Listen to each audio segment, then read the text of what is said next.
तो नमस्कार, आप सबका स्वागत है आपके अपने चैनल गुरु मंत्रा में। मेरा नाम है डॉक्टर पल्लव गोस्वामी और आज हम बात करने वाले हैं ऑनलाइन टीचिंग के समय हम कौन सी ऐसी विशेष बातों का ध्यान रखें जिससे हमारी टीचिंग और प्रभावी हो और जो हमारे स्टूडेंट्स हैं, जो हमारे पार्टिसिपेंट्स हैं, वो आपकी बात को अच्छे ढंग से समझ पाएँ।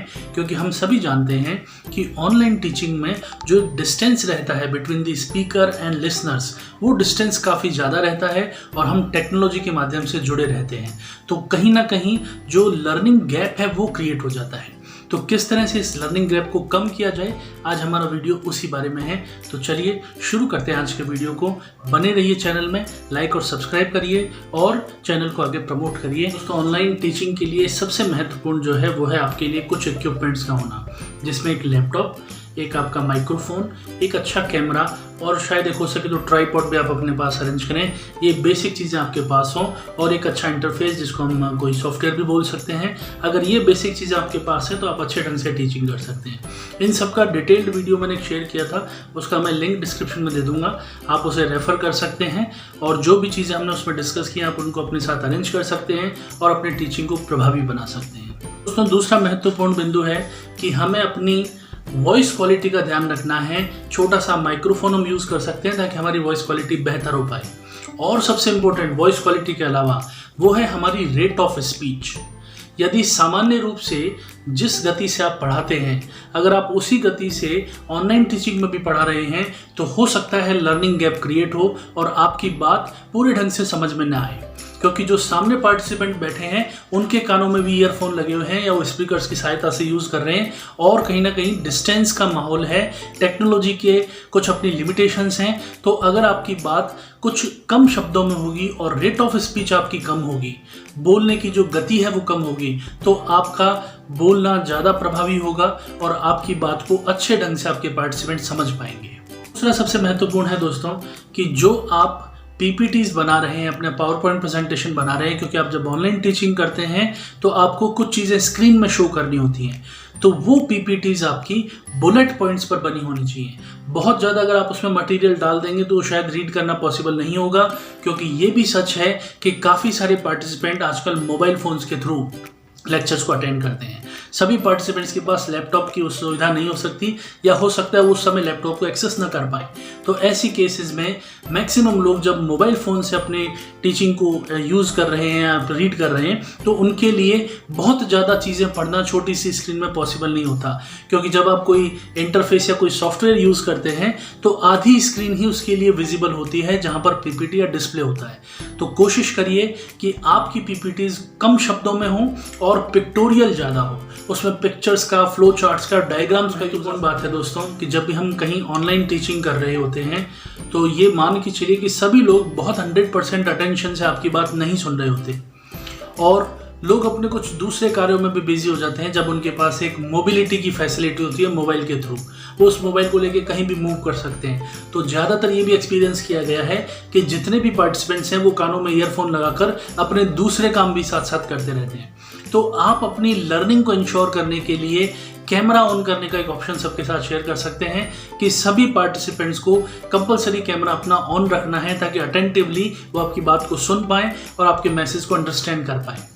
अगर किसी के साथ ये पॉसिबल ना हो कैमरा ओपन करना तो आप एक और चीज़ यूज़ करिए, वो है आप उस पार्टिसिपेंट्स के नाम लेके उनसे इंटरेक्टिव बात करते हुए बीच बीच में आप उनको थोड़ा सा जगाते हुए उनका नाम लेकर उनसे बात करते हुए, क्वेश्चन पूछते हुए, ओपिनियन लेते हुए उन्हें अपने साथ इंटरेक्टिव रख सकते हैं।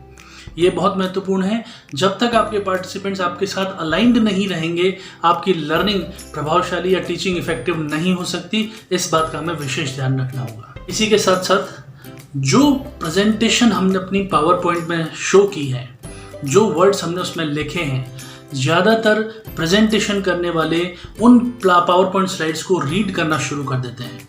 दोस्तों, ये गलती हमें कभी नहीं करनी। हमें स्लाइड्स को रीड नहीं करना, वरना इफेक्टिविटी और कम्युनिकेशन का महत्व खत्म हो जाएगा। वहाँ पार्टिसिपेंट उस स्लाइड को ऑटोमेटिकली पढ़ लेगा और आपकी आवश्यकता कम हो जाएगी। ऐसे केस में जो पावर पॉइंट स्लाइड में दिखाया गया है आप उसी के आसपास की चीज़ों को नए एग्जाम्पल्स के साथ शेयर करते रहिए और कुछ नई चीज़ बात करिए जो उन स्लाइड में लिखा हुआ नहीं है। इसीलिए पावर पॉइंट स्लाइड्स को केवल बुलेट पॉइंट्स में सीमित रखिए और उन पॉइंट्स को एक्सप्लेन करने का काम आप करिए, तभी आपकी टीचिंग में इफेक्टिवनेस लाई जा सकती है। इसके साथ साथ दोस्तों, जो भी आप स्टडी मटेरियल स्टूडेंट्स के साथ शेयर कर रहे हैं, आप फर्स्ट स्लाइड और सेकंड स्लाइड में उससे रिलेटेड ऑब्जेक्टिव्स जरूर क्लियर कर दीजिए कि आप अपनी टीचिंग के दौरान अगले 40 मिनट, 45 मिनट, 1 घंटे की ड्यूरेशन में कौन कौन सी चीज़ें उनके साथ कवर करने वाले हैं। अगर ये ऑब्जेक्टिव्स आपने बहुत अच्छे ढंग से डिफाइन कर दिए तो ये श्योर है कि वो स्टूडेंट या participant throughout the duration of programme आपके साथ जुड़ा रहेगा। तो ये बिल्कुल क्लियर होना चाहिए कि किन उद्देश्यों के साथ आप ये टीचिंग प्रोग्राम या ट्रेनिंग प्रोग्राम रन कर रहे हैं।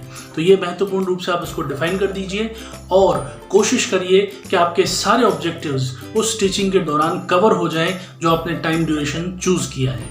ये भी हमें इंश्योर करना है कि सभी पार्टिसिपेंट्स का माइक म्यूट मोड में रहे और कैमराज ऑन रहे। अगर सभी के माइक अनम्यूट रहेंगे तो बहुत शोरगुल क्रिएट होगा और आपकी बात डिस्टर्ब फॉर्म में दूसरों के पास जा पाएगी। तो आप भी एक शांति भरी जगह में बैठिए, पीसफुल प्लेस में बैठिए और पार्टिसिपेंट्स को भी ये रिक्वेस्ट कीजिए कि जब आपको यदि कोई क्वेश्चन पूछना हो तो ही आप अपना माइक ऑन करें, अदरवाइज आप उसको म्यूट मोड में रखें ताकि ये शोर सभी को ना सुनाई दे। इसी के साथ साथ दोस्तों, जब आप अपने सेशन को एंड कर रहे हैं तब आपको 2 मिनट या 5 मिनट का एक क्वेश्चन आंसर सेशन जरूर रखें, एक क्वेरी सेशन जरूर रखें, ताकि जो भी जिज्ञासाएं या क्वेश्चंस आपके पार्टिसिपेंट्स के आपके सेशंस को लेकर हैं या कोई डाउट्स बीच में हैं, वो उन्हें पूरा कर सके और आप उनको हेल्प कर पाएं। और लास्ट में जब ये सारी चीज़ें कंप्लीट हो जाएं तो आप क्विकली 1 मिनट के अंदर अंदर सारी डिस्कशन का सार और समरी या तो एक स्लाइड में प्रेजेंट कर दीजिए या उन सबके आप वर्बली उनके साथ में शेयर कर दीजिए। यदि आप ये करते हैं तो आपकी टीचिंग की इफेक्टिविटी रेट्स और इंक्रीज हो जाएगी, प्रभावशीलता उसकी बढ़ जाएगी और ऑनलाइन टीचिंग में भी आप उतने ही इफेक्टिवली पढ़ा पाएंगे जितना आप ऑफलाइन टीचिंग में पढ़ाते थे जब चीज़ें बहुत सामान्य थी। तो दोस्तों, आपको ये वीडियो कैसा लगा इस बारे में हमें ज़रूर कमेंट करिए और आपके सजेशंस को भी शेयर करिए और वीडियो को लाइक और शेयर करिए। धन्यवाद।